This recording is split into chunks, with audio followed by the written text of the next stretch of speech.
one day he and Bill Gaines were sitting around and realized they really loved old horror radio shows like Inner Sanctum and Lights Out, and they said, you know, why don't we do some of this horror stuff? And they did, and it turned what was a company that was sort of struggling and, you know, not really a standout in the comics biz into an amazing success. And they did it in a strange way. They started just adding these gruesome stories into the regular horror comics, these sardonic horror hosts. So they took a title called Crime Patrol and introduced the Crypt Keeper in there, just starting to tell horror stories. And they put the Vault Keeper in War Against Crime, and the sales just went through the roof for them.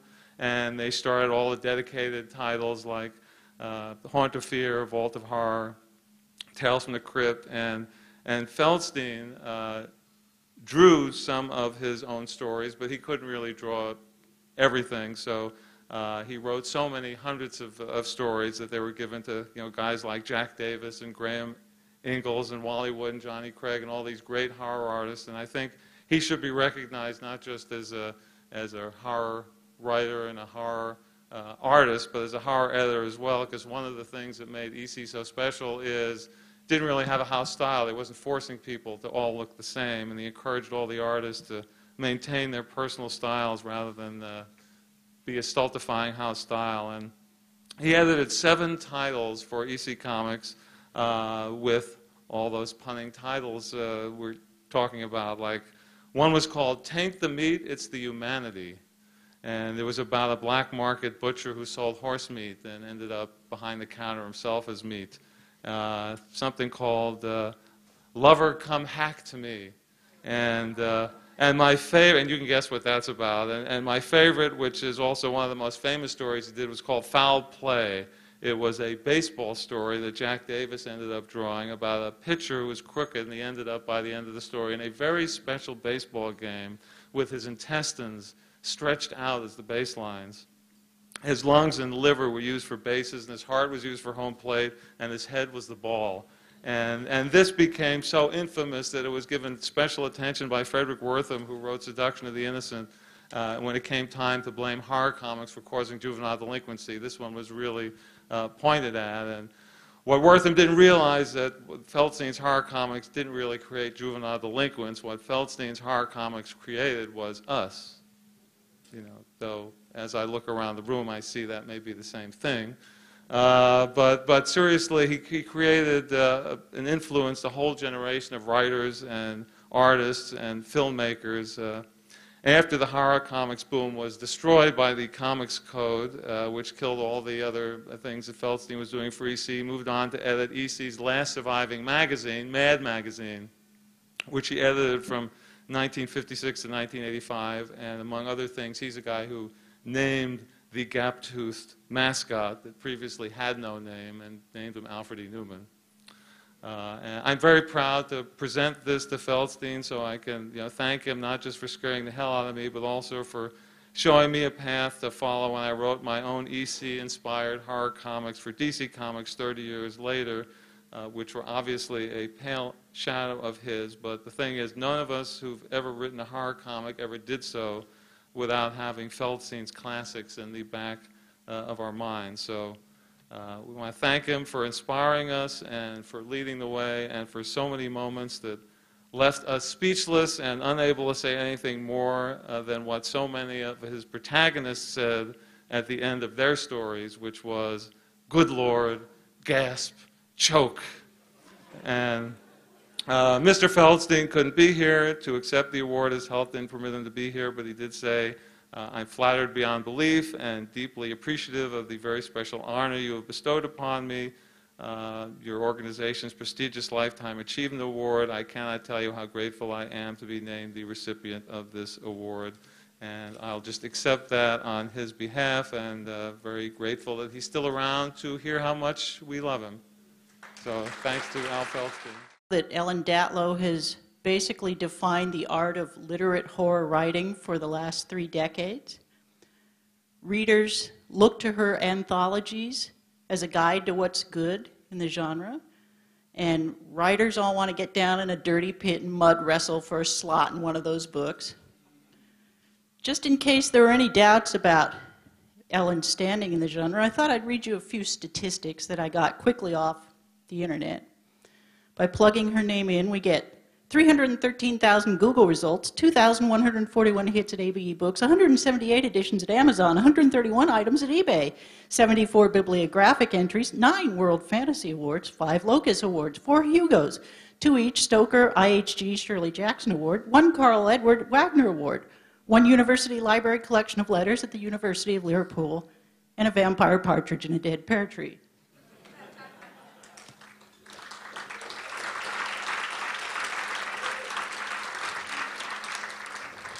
I am very privileged to say that I've known Ellen for about 20 years.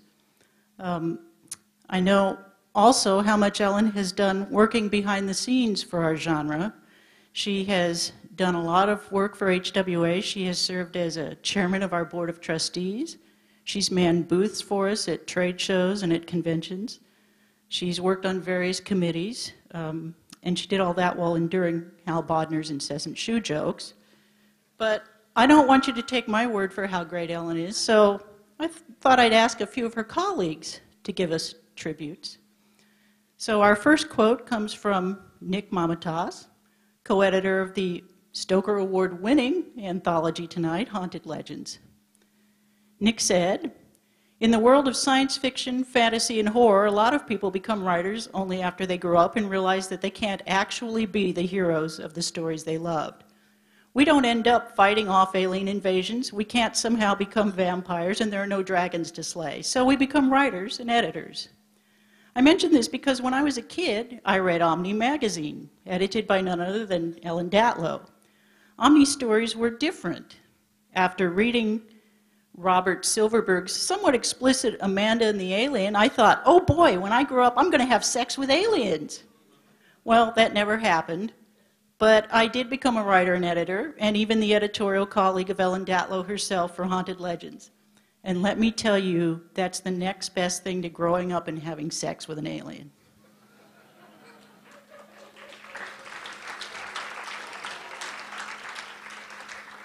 Our next quote is from Del Howson, co-editor of the Bram Stoker award-winning series Dark Delicacies. "When I opened Dark Delicacies back in 1994, I was lucky enough to have dinner with a group of folks from the HorrorCon that year and was seated across the table from Ellen. She was adamant that Sue and I should make our store as inclusive as possible and not become too narrow in our focus. She was 100% correct. Over the past 17 years that I've come to know her, I've discovered that is how she runs her life, inclusive of every experience she can be involved with.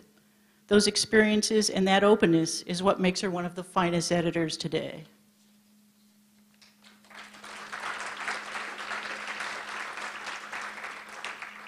Our next one comes from John Skip, editor of the Bram Stoker award-winning anthology Mondo Zombie, many other fine anthologies.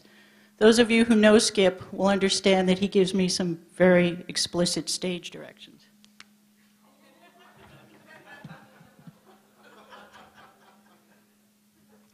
What can I say? The kid's good.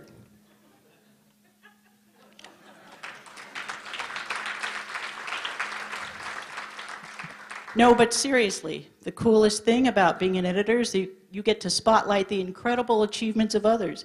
And so in giving this award to Ellen, you're also giving it to the hundreds of astonishing writers she's showcased and in many cases improved over the years, which basically explains why she's the coolest. Well done, Ellen Datlow.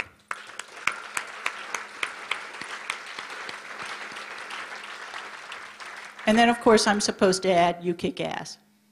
And our final quote comes from a gentleman that probably most of you know as well, named Stephen Jones. He's an editor on, some little island on the other side of the pond.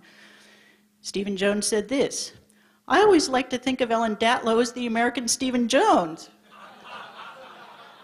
But if truth be told, it is much more likely that the world thinks, if I'm lucky, that Steve Jones is the British Ellen Datlow." Many congratulations on this award, Ellen. I can only hope that I might win it when I'm as old as you are. Much love from the ever-youthful Stephen Jones in London.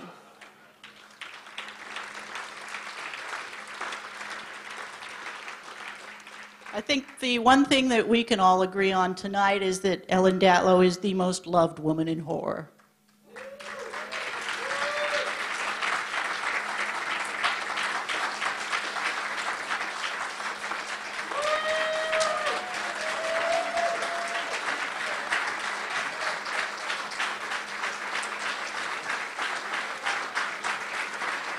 Thank you.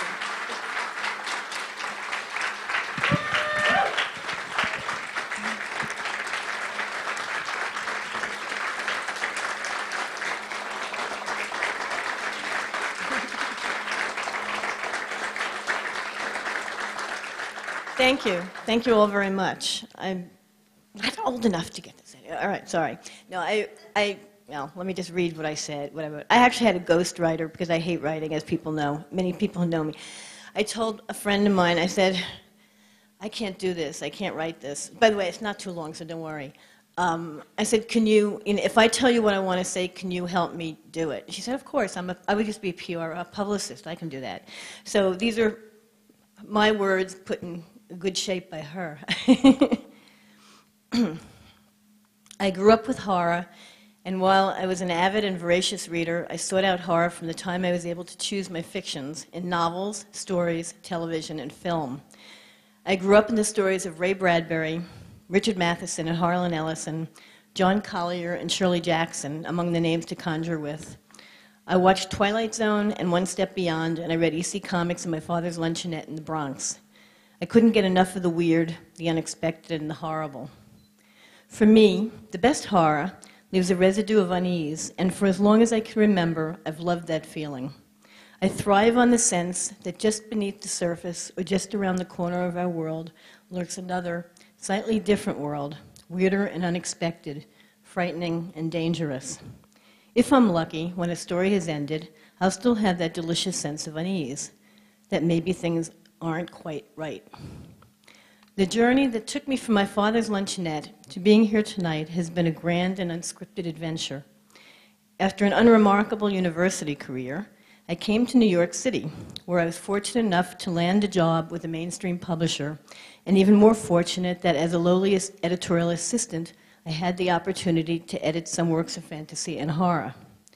It was only after several years, a bout of pneumonia, and a period of unemployment that I learned of the recently founded Omni magazine and started haunting their offices for a job.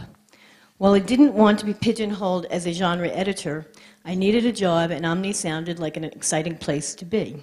That, and I wanted the opportunity to work on original fiction. The rest, as they say, is history.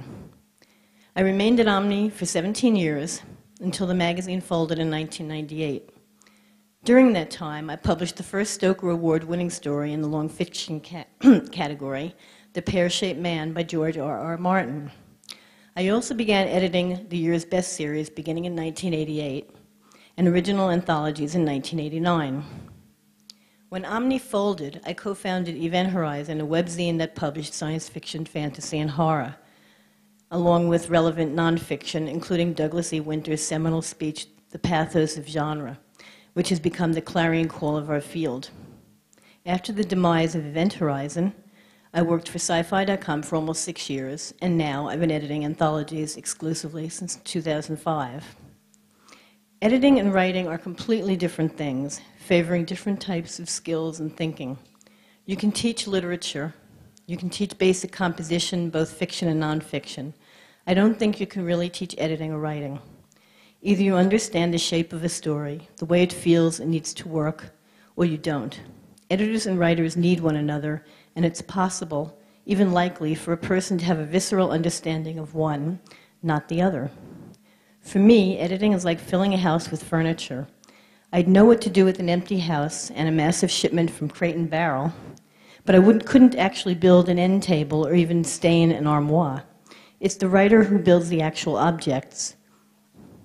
I've been fortunate enough to work with many of the best writers in the business, and frequently I'll feel the thrill of discovering and publishing a new and original voice. I'd like to thank the committee that chose to honor me, my fellow members of the Horror Writers Association, the readers who have enabled me to continue to edit horror, and especially all the writers who have contributed to the body of work you honor tonight. Without those writers, I would literally not be up here. Thank you so much.